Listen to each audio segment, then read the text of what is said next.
Como hemos visto en el capítulo 5, los misioneros enviados por los caminos de Europa por el Papa Gregorio Magno han convertido el cristianismo a casi todos los pueblos del continente.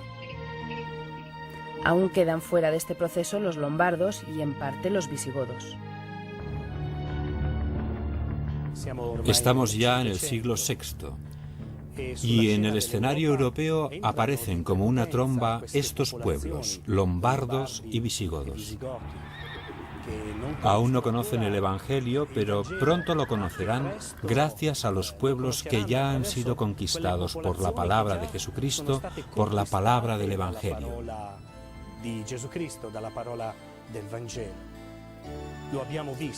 Lo hemos visto en el empuje misionero, y la iniciativa para llevar la buena noticia parte en primera persona de los pontífices y los obispos, pero también de muchos monjes, de muchos hombres y mujeres sencillos, de muchos fieles. Los lombardos y visigodos entran en estas comunidades que ya son cristianas y están bautizadas. Y no pueden evitar ser conquistados por la palabra que es Cristo, por la palabra que hace que Europa sea cada vez más cristiana. Para comprender mejor lo que está sucediendo en Europa, volvamos al año 496. En esta fecha, el rey de los francos, Clodoveo, se convierte al cristianismo. Esta fecha marca el momento en que nace esa homogeneidad cultural que se llamará Europa. Y es también una época marcada por las últimas grandes migraciones de pueblos enteros, como los lombardos y los visigodos, de los cuales estamos hablando en este capítulo. Para el Papa Gregorio, la conversión de los lombardos al catolicismo significa una doble victoria. Sin embargo, la grandeza del Papa Gregorio Magno no está solamente en haber logrado convertir a los lombardos, llevando paz y estabilidad al norte de Italia, sino también en haber sido capaz de reordenar aspectos fundamentales de la vida de la Iglesia.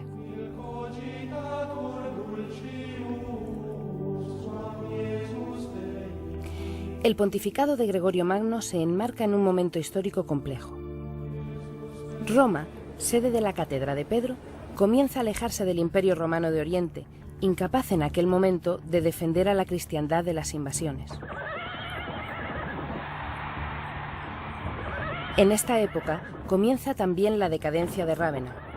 Obligada a defenderse de los lombardos, es incapaz de proteger a los habitantes de las ciudades cercanas, los cuales se ven obligados a refugiarse en las zonas pantanosas del norte del Adriático y a convivir con aquellos pueblos que algo más tarde fundarán Venecia. También en esta época, mediados del siglo VI, los visigodos procedentes del Danubio llegan a España. Y en España hacen de Toledo su capital. Cuando los visigodos llegan a Toledo, ya han sido convertidos al cristianismo, aunque en su mayor parte a la herejía arriana. En el año 581, en Toledo, el rey Recaredo y todo su pueblo se convierten al catolicismo. Este recorrido de los visigodos desde el Danubio a Toledo es también un recorrido espiritual por tierras de Castilla, tierras latinas y católicas que, con su historia y sus tradiciones bien arraigadas, influyen poderosamente en el rey Recaredo para que no dude en su conversión a la Iglesia de Roma. Durante este primer periodo de dominación visigoda, en Castilla sobresale la figura del santo obispo Isidoro, cuyo mérito fue compendiar todo el conocimiento del momento en una gran enciclopedia de entonces. La tradición cuenta que San Isidoro fue dictando simultáneamente a varios monjes amanuenses. Según avanzamos en esta historia del catolicismo, los grandes momentos se superponen entre sí. Y a menudo los historiadores encuentran dificultades para ilustrar todos los detalles de la historia. Por un lado, los lombardos se han convertido al catolicismo y están instalados en Italia, haciendo de Pavía su capital. Por otra parte, los visigodos se han convertido del arrianismo al catolicismo y han elegido Toledo como su capital. A estas alturas, el Evangelio, partiendo del sur, se ha extendido por toda Europa. Ha alcanzado también el norte, con San Agustín de Canterbury, llega a Inglaterra y gracias a San Patricio ha alcanzado Irlanda y Escocia. Precisamente son estos monjes quienes vuelven a Europa para traer de nuevo el Evangelio, la buena noticia, la base de la Europa cristiana. En Irlanda aparece la figura de Columbano, uno de los grandes artífices del redescubrimiento en Europa de los valores del catolicismo, tanto en los lugares donde las herejías se habían implantado como donde el Evangelio no había llegado aún. Estamos en el año 590. Columbano atraviesa el Canal de la Mancha, llega a las costas de Bretaña y, con el apoyo de Gontrano, rey de los burgundios, funda en aquella zona la primera comunidad. El rigor y la espiritualidad de Columbano chocan con la corrupción de esta corte hasta el punto de que, muy pronto, se ve obligado a abandonar su monasterio. Llega a Roma tras una larga peregrinación, pasando por monasterios de Alemania y Suiza. La fama de Columbano y de su rigor espiritual y religioso llega pronto a la corte lombarda de Agilulfo y Teodolinda. Columbano acepta la invitación de estos, su petición para que el catolicismo sea vivido con mayor conciencia y verdad por todo aquel pueblo.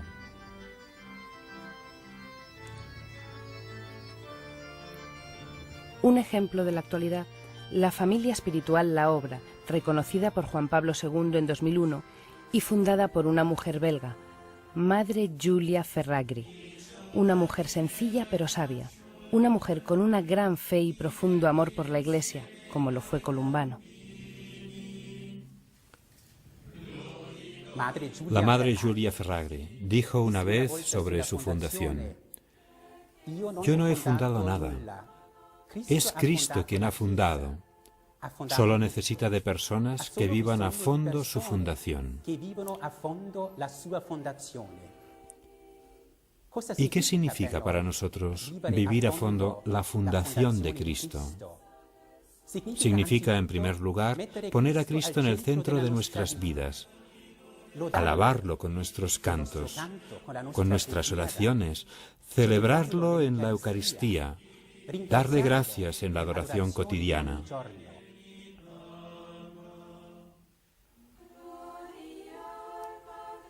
Vivir la Iglesia, además, significa escuchar con fe la palabra de Dios y la sana doctrina de la Iglesia. Dice la Madre Giulia: vuestra vida debe ser un evangelio vivido. Este es el testimonio más convincente para el hombre actual. Amar a la Iglesia y hacer que los demás puedan amarla. Esta es nuestra misión, dijo la Madre Giulia. De la oración debe nacer el apostolado, y por ello pasamos cada día varias horas en la capilla. Así es como hablamos, dialogamos y sobre todo escuchamos a Cristo.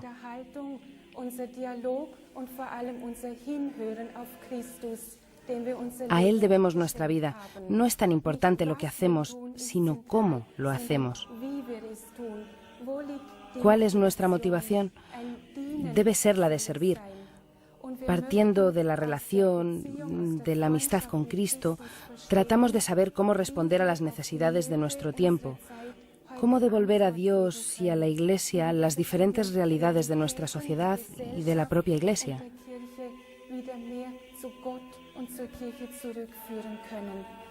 Para ello es necesaria la amistad con Cristo, el espíritu de discernimiento, para poder encontrar la respuesta adecuada. Para ello hace falta espíritu misionero. Para ello hemos entregado nuestra vida. Cerca de Piacenza, en Bobbio, Columbano funda su monasterio en el año 614. Así entró la cultura monástica en el mundo lombardo, exactamente un año antes de la muerte del mismo Columbano. La santidad de este monje es reconocida por la Iglesia. Durante siglos, con vano influirá en los procesos culturales, religiosos y espirituales que recorren desde el norte de Europa el camino de la nueva evangelización. El mensaje de Jesucristo, que partió en un principio de las regiones del sur, vuelve y se difunde desde el norte, desde las zonas más alejadas de Jerusalén.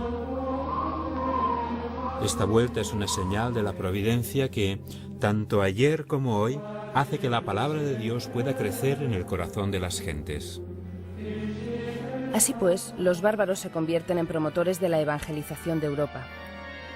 Ellos son el primer gran milagro de la providencia. Llegaron para destruir y ahora son los artífices de una nueva gran construcción que ha desafiado a los siglos y que se llama Europa. Los bárbaros se convierten en los fundadores de la Europa cristiana.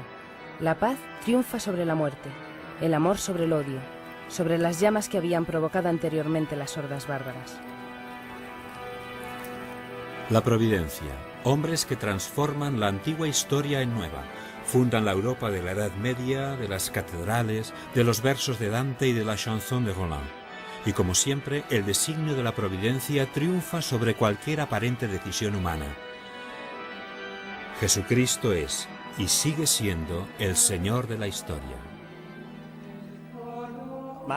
Pero estas poblaciones bárbaras, estos bárbaros, fundan la Europa medieval. Se convierten en los constructores de las grandes catedrales medievales que podemos encontrar diseminadas por toda Europa. Se convierten en la providencia de Dios que construye la Europa cristiana. Mientras por un lado comienza a crearse Europa, en Oriente se viven los últimos tiempos de un imperio que va perdiendo fuerza y prestigio cada día. Estamos en el año 650. En Bizancio está el emperador Constante y en Roma el Papa Martín. El Papa se enfrenta a una nueva herejía que sostiene que Jesús es solamente Dios y que se hizo hombre solamente en apariencia y por lo tanto no está afectado por la dimensión carnal del hombre. Esta interpretación, esta herejía, recibió el nombre de monotelismo, lo que significa única voluntad, y pretende negar que Jesús hubiera aceptado vivir como hombre y, como tal, sufrir en la cruz el dolor humano para expiar los pecados de la humanidad. El emperador Constante sostenía que esta interpretación de la figura de Jesús no debía considerarse herejía, sino verdad de fe. Y de aquí nace un fuerte enfrentamiento con el Papa Martín. Estamos en el interior de la Universidad Lateranense. Muy cerca de aquí estaba entonces la residencia del Papa Martín. Y aquí fue donde el pontífice convocó el Sínodo de Letrán en el año 649. En este lugar, los padres de la Iglesia, con el Papa como guía, condenan la postura del emperador. La reacción del emperador de Oriente no se hará esperar mucho. Envía a Roma a sus soldados que arrestan al Papa y lo mandan encadenado al exilio. Muere en Quersoneso, Crimea. Con el sucesor de Martín, Agatón, triunfan de nuevo la verdad y el primado de Pedro en materia de fe. La arrogancia de los poderosos nunca llevará las de ganar. Jesús, desde lo alto, defiende a su pueblo y a su vicario en la tierra.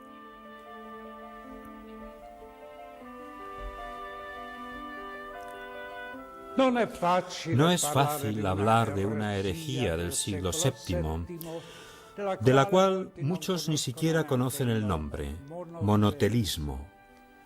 Así que primero contaré un hecho actual.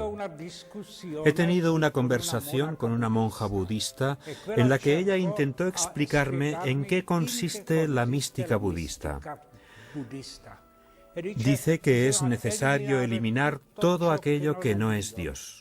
Primero las cosas materiales, después los pensamientos más sencillos y finalmente toda la personalidad. Si en el mar se echa un poco de sal, ¿dónde está la sal? Es una pregunta inútil y entonces me pregunta, ¿se puede decir esto de los cristianos? Y yo le contesté, de ninguna manera. ¿Y esto cómo es posible? Porque nosotros creemos que el hombre, cuando se acerca a Dios, se convierte en un hombre más perfecto y no se destruye la humanidad. Esta fue precisamente la herejía de los monotelistas del siglo VII. Mono significa uno y telema voluntad. Decían que en Jesucristo no podía haber dos voluntades, divina y humana, que entrarían en conflicto. Así que la voluntad humana desaparecía y era sustituida por la voluntad divina. Y nosotros contestamos que eso no es posible, que sin la libre voluntad el hombre no es hombre, así que debe ser también la voluntad humana perfecta. Ahora me pregunto, esta discusión, que quizá tendría sentido entre teólogos en su ambiente cerrado, ¿cómo pudo tener tanta repercusión en la vida pública? Participaron los patriarcas y el emperador de manera muy violenta. Se convocó en Roma el concilio de Letrán. ¿Por qué? Porque el gran defensor de la verdad católica era San Máximo el Confesor. Y San Máximo el Confesor es un mártir. ¿En qué sentido? No había muerto, pero sufrió el exilio y con 80 años le cortaron la lengua y las manos. ¿Por qué? Porque hablaba y escribía. ¿Contra quién? Contra el emperador. Así que el emperador, es decir, la potestad humana, cuando impone su voluntad, destruye la voluntad de los demás. Esto es precisamente lo anticristiano. Y eso no es Dios. Dios exige la libre cooperación de nuestra voluntad con la voluntad divina. Entonces vemos que esta herejía, que parece tan lejana y carente de significado, sigue siendo muy actual. Son los regímenes totalitarios los que destruyen la dignidad humana. Y son otros los que quieren misticismos y perder la humanidad. Sin embargo, nosotros creemos que la voluntad de Dios y la voluntad humana, libremente unida en la Santísima Trinidad. El Hijo libremente unido al Padre se convierte en Hijo y nosotros nos convertimos en hijos de Dios. Y esta es la profesión católica contra esta herejía. Estamos en el año 610. Es el momento histórico en que Mahoma anuncia su credo y el Islam comienza un proceso de expansión con el que el cristianismo tendrá que enfrentarse a partir de ahora. Se puede escribir, pero no representar figuras de la divinidad como ya hacían los hebreos. Este es un elemento característico del Islam. Lo opuesto a los católicos, que precisamente hacen de la representación del rostro de Cristo y de su vida un elemento que cualifica su evangelización y el anuncio de la buena nueva. Porque, como dijo San Gregorio Magno, la posibilidad de ver, de participar visualmente en la representación de un Dios que se hace hombre por amor a nosotros, proporciona a todos, humildes y poderosos, la manera de ser partícipes y vivir plenamente la historia de Jesús, que además es la historia del pueblo que cree en él.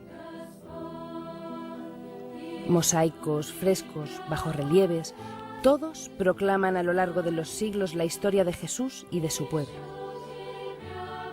Sin embargo, a pesar de toda esta tradición figurativa y representativa, el que entonces era emperador de Oriente, León III, decide arbitrariamente que se deben quemar y destruir todas las imágenes religiosas, estén en las iglesias o fuera de ellas. En este contexto de iconoclastia aparece la gran figura de Juan Damasceno, uno de los padres de la Iglesia que, a partir del año 740, comienza a escribir frente a una imagen de la Virgen María. Y escribe que cuando un cristiano venera una imagen, no venera un pedazo de madera, ni un trozo de pared, sino que recuerda y lleva a su corazón la imagen misma del Señor, su amor por el Señor.